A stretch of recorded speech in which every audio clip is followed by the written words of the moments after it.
हमारे साथ हमारे पार्टी के नेता राजमहल संसदीय क्षेत्र के युवा और लोकप्रिय प्रतिनिधि विजय हाजरा जी हैं। आज हम लोग दोनों इसलिए आए कि आज का दिन बहुत बड़ा। पहले विजय जी सुप्रीम कोर्ट के ऊपर आज जो फैसला आया उस पर बोलेंगे और मैं ईडी की जो साजिश है उसका एक परत आज पहला खोलूंगा और अनवरत एक के बाद एक तथ्यात्मक कागजों के साथ आपके समक्ष प्रस्तुत होता रहूंगा। तो मैं पहले विजय जी से अनुरोध करूंगा कि आज जो सुप्रीम कोर्ट का जो फैसला आया है उसमें पार्टी की प्रतिक्रिया हमारी जो है उसको व्यक्त करेंगे। साथियों,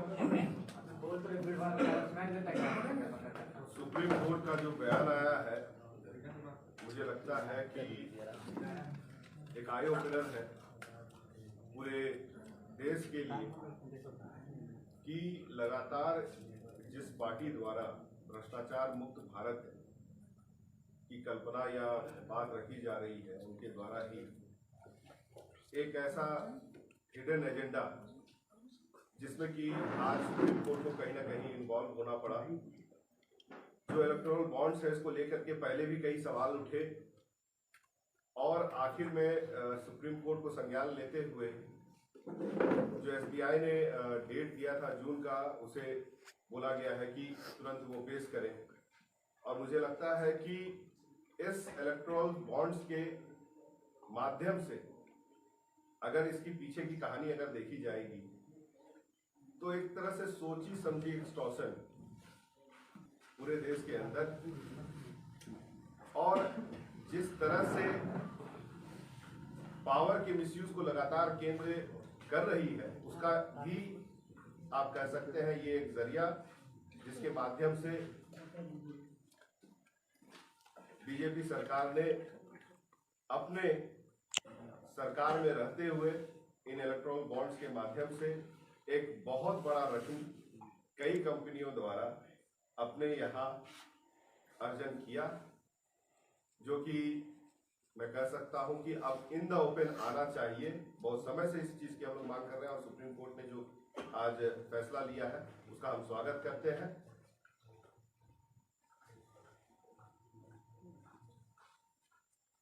अब साथियों, जो चुनावी चंदा और जो एजेंसीज का दुरुपयोग, ये तो हम सबने अब देख लिया। चुनाव के वक्त जब प्रधानमंत्री जी खुद उम्मीदवार है, जो खबर आ रही है कि वो चुनाव को जो संचालित करेंगे उनको नियुक्त करेंगे आगामी 15 तारीख। अब प्रत्याशी ही तय करेगा कि जैसे दूध का रखवाली के लिए बिल्ली को बैठाया जाता है, उसी तरह वोट की रखवाली में मोदी जी बैठेंगे तो हाल क्या होगा आप लोग जानते हैं। पूरा खेल था ईडी का यहाँ पर जल, जंगल, जमीन और जानवर के ऊपर कब्जा करने। उस पर जब हेमंत बाबू ने रोक लगाई तो एक कहानी गढ़ा गया।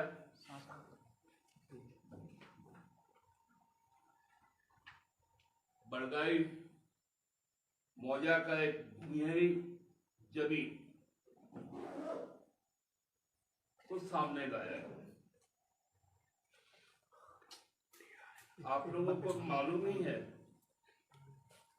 कि वो जमीन, ये जो खेवट है मेरे पास,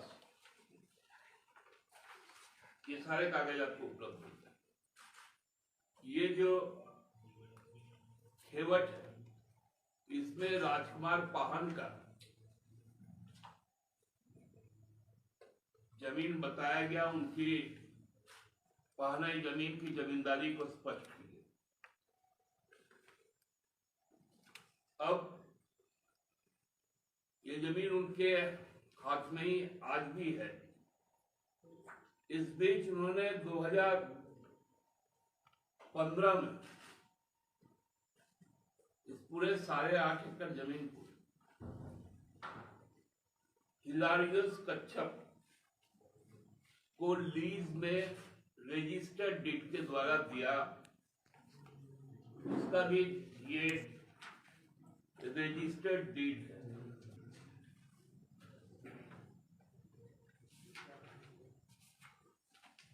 ये रजिस्टर्ड डीड है जिसमें उनका फोटो, उनका सब कुछ है।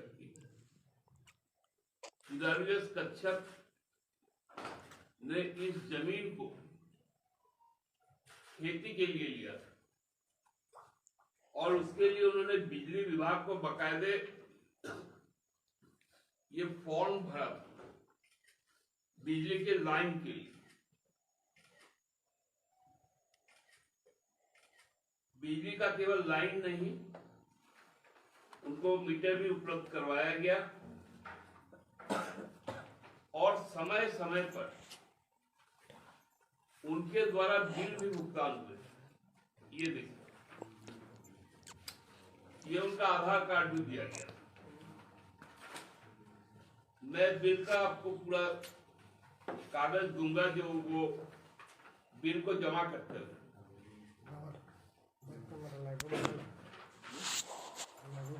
ये बिल का कागज, ये सारी कागज आपको उपलब्ध होंगे। तो सवाल ये उठता है, जैसे एसबीआई का आज पोल खुला, अब ईडी का भी पोल खुलना शुरू हुआ। अब ईडी भी स्पष्ट रूप से समझ गई है कि उनके साजिश में जो अदानी का और मोदी जी का जो प्लान था, जिसको एग्जीक्यूशन अमित शाह जी ने किया ईडी के द्वारा, वो किस धरातल पर है। ईडी की सच्चाई अब डॉक्यूमेंट के तौर पे हम लोगों के पास उपलब्ध है। तो 2008-9 से उस पर कहां से हेमंत सोरेन जी गए,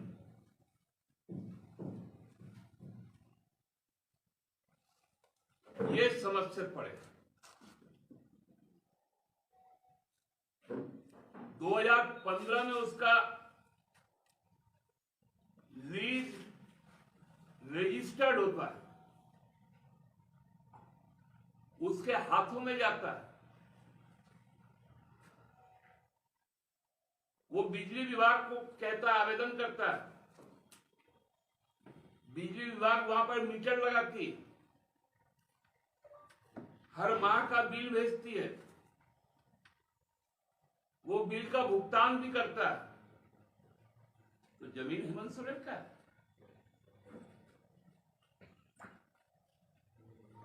ये कौन सा नाटक हो?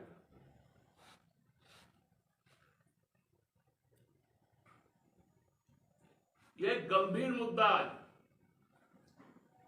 हम लोग आपके माध्यम से उठाना चाहते हैं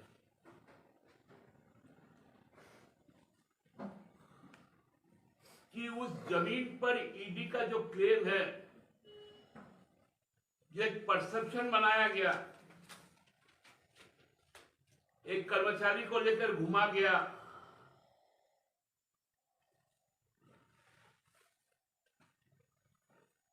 तरह तरह की सूचनाएं आप लोगों तक दी गई। उसका आधार क्या है, जबकि कागज दूसरा कुछ कहता है। और सब कुछ मर सकता है, लेकिन सरकारी दस्तावेज कभी नहीं।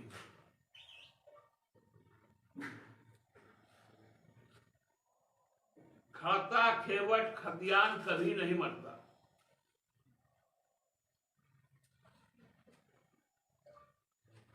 ईडी, सीबीआई हो, आईटी हो, सीवीसी हो, डीआरआई हो, अब एसबीआई हो, इन सबका जो नेक्सस है, और ईसीआई तक हो, क्योंकि अब ईसीआई को तय करेंगे प्रधानमंत्री जी, गृह मंत्री जी, जो दोनों भाजपा के अधिकृत उम्मीदवार हैं। दोनों तय करेंगे किस तरह से फर्जीवाड़ा किया जाए चुनाव में। उनके सांसद कहते हैं कि हम 400 पार इसलिए जाना चाहते हैं ताकि संविधान को बदल दें। तो आज ये लड़ाई केवल हेमंत सोरेन की नहीं, आज ये लड़ाई देश के संविधान को बचाने की, देश के लोकतंत्र को बचाने की। आज बताना चाहिए चुनाव आयोग को और ईडी को भी कि आपने जिनको आपने छापा मारा, सीबीआई, आईटी, ईडी, वैसे उद्योग घराने पिछले 6 महीना में कैसे 335 करोड़ रुपए भाजपा के खाते में डाले, और ये तथ्य के साथ है।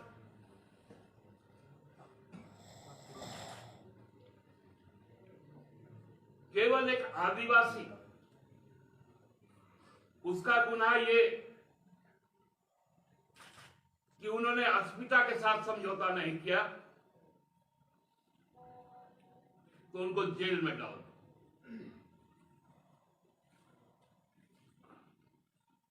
इसका प्रतिकार होगा और कई पहलू है ईडी का, जिसको क्रमवार हम लोग खोलेंगे आपके पास। कुछ रिकॉर्ड्स हमारे पास आए हैं, कुछ की इंतजार है। इसलिए आज का ये पहला किस्त था कि जमीन का नेचर आपको बताए, और कल जब कुछ और बताएंगे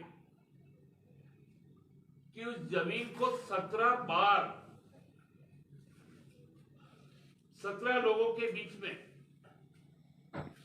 4-5 बार बेचा गया।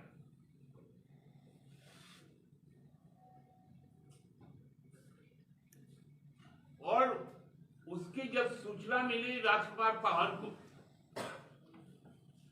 तो उन्होंने जब आवेदन दिया तब जाकर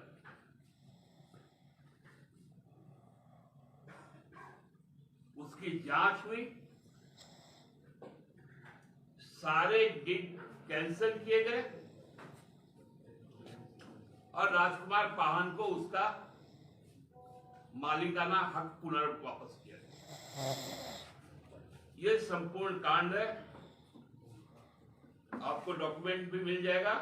बहुत बहुत धन्यवाद इसलिए भी कि आज भारतीय जनता पार्टी के जो मंसूबे हिमाचल में और उत्तर प्रदेश में दिखे थे, झारखंड ने उसको कामयाब नहीं होने दिया। जोर से यहां पर भी लाए थे बहुत महापात्रा को लेकर, लेकिन कांग्रेस, राजद, माले और झामुमो का एका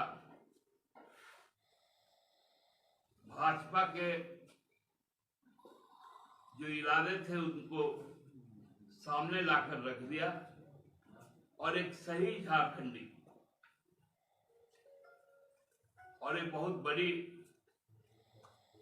शानदार तरीके से उनका प्रवेश अब इनके पड़ोसी सदन राज्यसभा में होगा, और इनका भी तो आप लोग अभिषेक करेंगे ही मई में। हमारा तीसरा बार का सांसद राजमहल का होगा, और हमको लगता है कि लगातार 3 बार जीतने वाले सबसे युवा सांसद में विजय बाबू रहेंगे। धन्यवाद। घोषणा कर दिए, सिर्फ एक सीट का घोषणा कर दिए, नहीं बाकी सीटें भी। एक अलग सवाल है, सीए से है। यूनियन होम मिनिस्ट्री आज सीए एक्ट के रूल्स नोटिफाई कर सकती है, इस पर आपका टेक क्या है सीए पर? हमको तो लगता है कि अब भारत सरकार को चुनाव ही रद्द कर देना चाहिए और घोषणा कर देनी चाहिए कि आपातकाल है, ये संविधान का कोई जरूरत नहीं है। जो स्वेच्छाचार होगा मोदी जी का और शाह जी का, उसको मानना पड़ेगा। जिसको गुलाम बनकर रहना है वो इस देश में रहे। यहाँ की नागरिकता आप सबके लिए समाप्त की जाए।